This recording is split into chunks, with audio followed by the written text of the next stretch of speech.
साल का सबसे गर्म समय यानी कि नौतपा शुरू होने वाला है और इस दौरान सूर्यदेव धरती पर आग बरसाएंगे।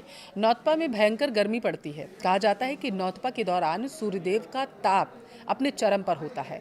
अब आपको बता दें कि जब सूर्यदेव रोहिणी नक्षत्र में प्रवेश करते हैं तभी पृथ्वी का तापमान बहुत तेजी से बदल जाता है, बढ़ता है। नौतपा पूरे 9 दिन तक रहता है। ऐसे में आपको क्या सावधानी बरतनी है? नौतपा के 9 दिन आसमान से आग आखिर क्यों बरसती है? वीडियो को लास्ट तक देखिए, इन सारे सवालों का जवाब आपको विस्तार से देंगे। नमस्कार, आपके साथ मैं पल्लवी रविंद्र सिंह। देखिए, मई का महीना आते ही लोग एक शब्द बार बार सुनने को उनको मिलता है और सोचने लगते हैं कि आखिर ये शब्द इतना ज़्यादा लोगों को डराता क्यों है, और वो शब्द है नौतपा। जैसे ही मौसम विभाग तापमान बढ़ने की चेतावनी देता है, लोग घरों में कूलर ठीक करवाने, पानी स्टोर करने, बाहर निकलने से बचने की तैयारियां शुरू कर देते हैं। नौतपा साल के उन 9 दिनों को कहा जाता है दरअसल जब सूर्य की किरणें धरती पर सबसे ज़्यादा तीखी मानी जाती हैं। इस दौरान गर्म हवाएं यानी कि लू चलती है, तापमान अचानक जो है वो बढ़ जाता है। खास बात तो ये रहती है कि नौतपा सिर्फ धार्मिक या ज्योतिषीय मान्यता नहीं है, बल्कि मौसम से जुड़ी एक वास्तविक स्थिति भी मानी जाती है। यही वजह है कि हर साल लोग इन दिनों को लेकर के सतर्क रहते हैं और पहले से तैयारी करना शुरू कर देते हैं। नौतपा क्या होता है, अब आप वो जानिए। दरअसल नौतपा का संबंध ज्योतिष और मौसम दोनों से माना जाता है। जब सूर्य रोहिणी नक्षत्र में प्रवेश करते हैं तब से अगले 9 दिनों की अवधि को नौतपा कहा जाता है। अब मान्यता ये है कि इस समय सूर्य की गर्मी सबसे ज़्यादा असर दिखाती है। साल 2026 की अगर मैं बात करूँ तो नौतपा 25 मई से शुरू होकर 2 जून तक रहने वाला है। इन दिनों में उत्तर भारत सहित कई हिस्सों में तापमान 45 डिग्री सेल्सियस या उससे ज़्यादा जा सकता है। दोपहर के समय बाहर निकलना मुश्किल हो जाता है। गर्म हवाएं शरीर को तेजी से प्रभावित करती हैं। लोग नौतपा से इतना डरते क्यों हैं, वो समझिए।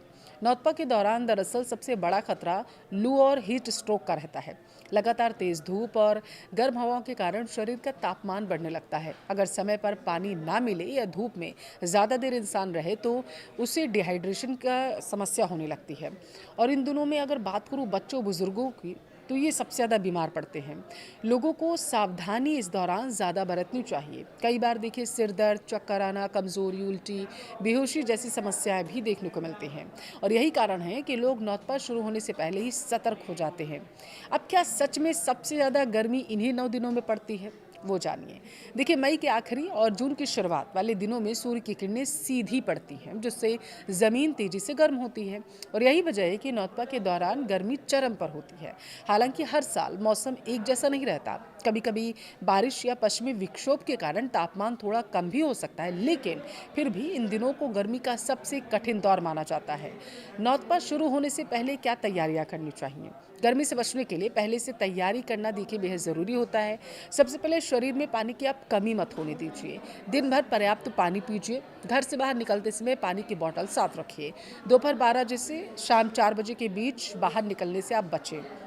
अगर बाहर आपको जाना ज़रूरी है तो सिर और कपड़े को सिर के ऊपर आप कोई कपड़ा रख लीजिए, टोपी रख लीजिए। हल्के रंग के सूती कपड़े आप पहनिए तो ज़्यादा बेहतर होगा। देखिए, घर में ओआरएस, ग्लूकोज, नींबू पानी, छाछ, नारियल, इनकी व्यवस्थाएं आप करके रखिए। ये शरीर को ठंडा रखने में ज़्यादा मदद करती हैं। छोटे बच्चों की बात करूँ, बुजुर्गों को धूप में बिल्कुल ना भेजें। किन संकेतों को नज़रअंदाज आपको बिल्कुल नहीं करना है, वो ध्यान से सुनिए। अगर किसी व्यक्ति को तेज़ सिर दर्द हो रहा है, ज़्यादा प्यास लग रही है, चक्कर आ रहा है, उल्टी लग रही है और तेज़ बुखार या सांस लेने में दिक्कत आ रही है, तो यह हीट स्ट्रोक का संकेत हो सकता है। ऐसे में तुरंत ही आपको ठंडी जगह पर उसको लेकर जाइए जिसको ये समस्या हो रही है, और तुरंत आपको डॉक्टर से भी इसके बारे में संपर्क करना है।